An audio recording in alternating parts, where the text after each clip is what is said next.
সাল্লাল্লাহু আলাইহি ওয়াসাল্লামকে অনুসরণ করি না, আমরা খ্রিস্টানদের অনুসরণ করি, আমরা মুহাম্মদ সাল্লাল্লাহু আলাইহি ওয়াসাল্লামকে মান্যতা দিই না, আমরা ইহুদিদেরকে মান্যতা দিই। তার প্রমাণ একটু দিয়ে আপনাকে বুঝাই। এই খানপুরের হাজার হাজার যুবক এখন এই মঞ্চে যারা এখন উপস্থিত বসে আছেন, তার অধিকাংশ যুবকের প্যান্টটা দেখেন টাকুর নিচে আছে, নাই?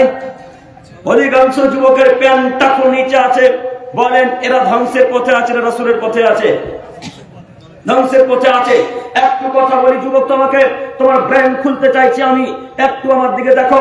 বলো তো দেখি, জেনা যারা করে তাদের সাথে কি আল্লাহ কিয়ামতের মাঠে কথা বলবে? হ্যাঁ, বলবে না? বলবে।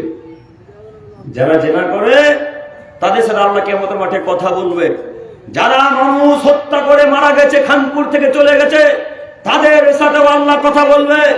যারা মানুষের টাকা মেরে খেয়ে নিয়েছে, তাদের সাথে আল্লাহ কথা বলবে।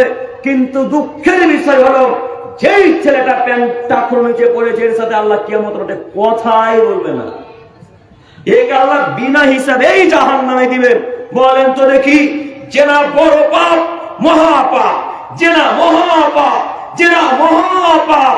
আল্লাহ নবী বলেন, যদি কোনো অবৈধ পুরুষ নারী জেনায় লিপ্ত হয়, 100 লাঠি মেরে 1 বছর জন্য এলাকা থেকে তাড়িয়ে দিতে হবে। তিনি বলেন, যদি কোনো পুরুষ নারী বিবাহ করার পর জেনায় লিপ্ত হয়, তাকে ইটের পাথর দিয়ে মেরে মেরে মেরে মেরে ফেলতে হবে। তার বাঁচার কোনো পথ নেই পৃথিবীতে, তার বাঁচার কোনো অপশন নেই, তার বাঁচার কোনো পথই নেই। তাকে দুনিয়া থেকে বিদায় দিতে হবে, দুনিয়া থেকে তাড়িয়ে দিতে হবে, যেন সে মারা যায়। এটা রাসূলের বাণী।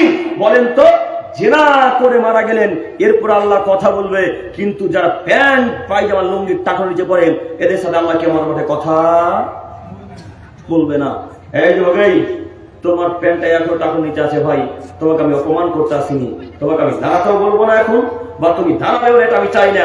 তো তুমি এখানে মনে মনে প্রতিজ্ঞা করো যে আজকে এই মঞ্চ থেকে বাড়িতে যখন যাবো, সকালবেলা আগে প্যান্টটা কাটবো, তারপরে কোনো কাজ পারবো না ইনশাল্লাহ। প্যান্ট টাকার উপরে পড়তে হবে, এটাই শরীয়ত, এটাই মুহাম্মদ সাল্লাল্লাহু আলাইহি ওয়াসাল্লামকে অনুসরণ করা। সম্মানিত উপস্থিতি, আমি